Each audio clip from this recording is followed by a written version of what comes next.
And your hopes and fears, this is more on hopes mga kapiksi, these are new beginnings.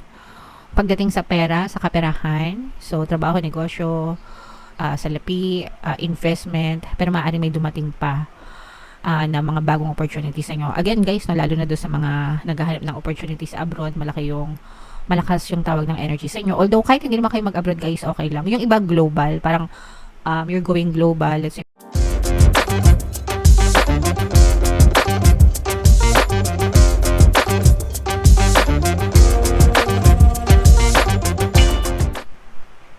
Hello guys, hello Capricorn, welcome back to Pinay Pixie Tarot. Ang pamagat ng episode natin for tonight is Story Mo Ba To? Ito isang timeless reading para sa Capricorn, Sun, Moon, Rising, Sign, and Venus. Sa reading na to guys, titingnan natin where you are right now, mga potential and challenges nyo, what you need to focus on, your past, present, and future energy, mga suggested approach, guys, what you need to know, and potential future ng inyong story. Okay? So, shuffle ko tong cards guys. Hanapin natin yung energy ng Capricorn. So, Capricorn guys, kayo ay represent ng King of Pentacles sa ating spread. Pwede mag-resonate, pwede hindi, mga kapiksi. If in case naka-resonate kayo, comment down below.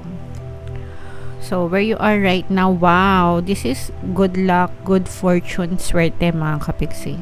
For some of you guys, pwedeng feeling nyo right now naka-experience kayo ng swerte sa buhay nyo, or you're trying to find your own luck, or gumagawa kayo ng sarili nyong swerte mga kapiksi, because sometimes hindi naman yan inaantay na dumating lang guys, no? Minsan or most of the time ginagawa natin yan, and kung talagang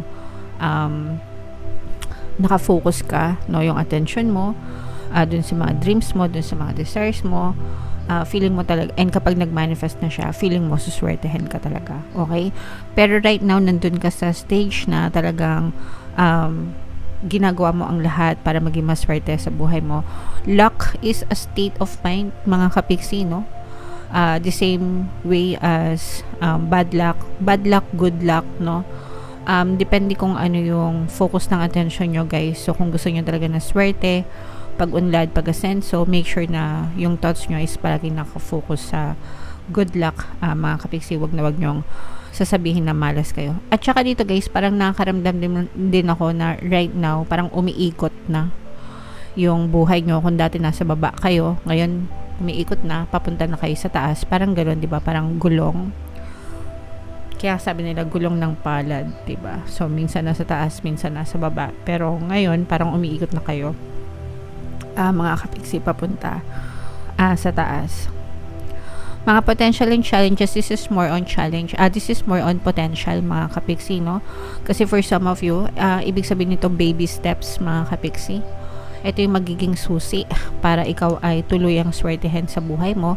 Yung baby steps, pag magmadali, kahit na maliliit na hakbang, maliliit na pagkilos, no? Kapag yan ay consistent at pinagsama-sama mo, malaki din yung contribution yan sa iyong swerte or pag-asenso sa buhay. What you need to focus on, mga kapiksi, huwag kayong magpadala sa mga nega, sa mga sinasabi ng ibang tao, because baka matrigger kayo. Some people will try to bring you down, mga kapiksi, especially kapag nakikita nila na umaasenso na kayo, umuunlad na, may mga maiinggit sa inyo, and pwedeng batuhin kayo, pagsalitaan kayo ng hindi maganda, i-bash kayo. So wag kayong makinig sa kanila and focus on yourself, mga kapiksi, kasi wala man silang ambag sa buhay nyo guys, no? So wag nyo silang pagbuhusan ng attention and panahon, mga kapiksi. In your recent past guys, no, talagang meron kayong mga plano sa recent past nyo. Meron kayong mga plano, may mga pinlano kayo, no? And right now, parang unti-unti nyo na nakikita na nagmo-move na yung mga plano nyo.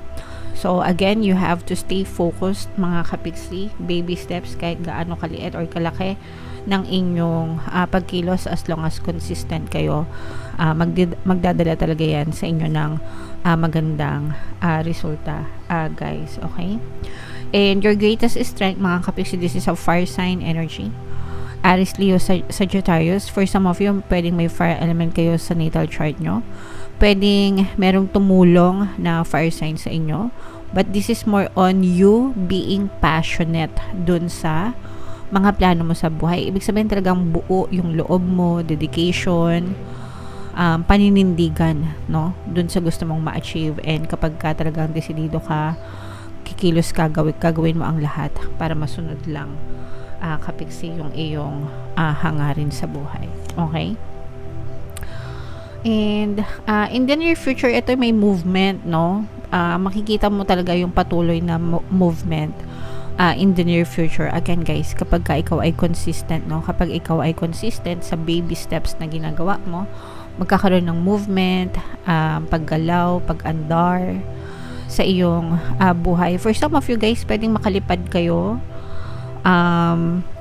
kung hinahanap nyo talaga yung mga naghahanap ng swerte sa abroad, mga naghahanap ng swerte sa ibang bansa, mga kapiksi, kung yan yung goals nyo guys, talagang dyan kayo papunta in the near future.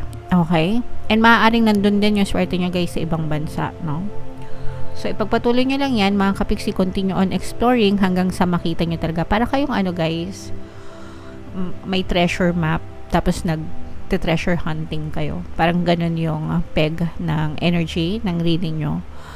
And kahit wala pa kayong nakikita right now, basta continue lang sa pagkilos. Eventually, makikita nyo rin yung ginto or yung kayamanan na para sa inyo, guys.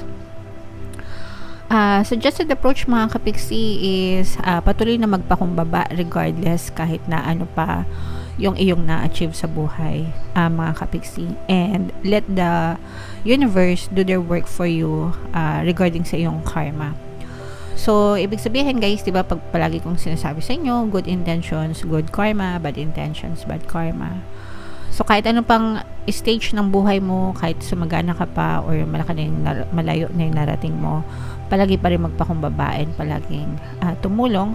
The more na tumutulong kayo guys, the more na babalik sa inyo yung mga magagandang karma sa buhay nyo. Okay? And what you need to know guys, hindi kayo nag-iisa. Again, there will be supporters. May mga haters, no? Meron tayong mga nakitang mga haters kanina. Pero marami din mga supporters. At saka parang palagi mong nire-remind yung sarili mo, yung younger version mo, no? Parang palagi mo siyang kinakausap, looking back, no? Hello Pixie, parang ganun. Dati malungkot ka, mahirap ka, pero ngayon wag kang mag-alala, mananagana ka na, ibibigay ko sa'yo lahat ng gusto mo. So parang ganun, kinakausap mo yung younger version mo, older version mo, and parang nagpa-promise ka sa kanya na life will be better soon. Okay? Alright. And your hopes and fears, this is more on hopes mga kapiksi. These are new beginnings.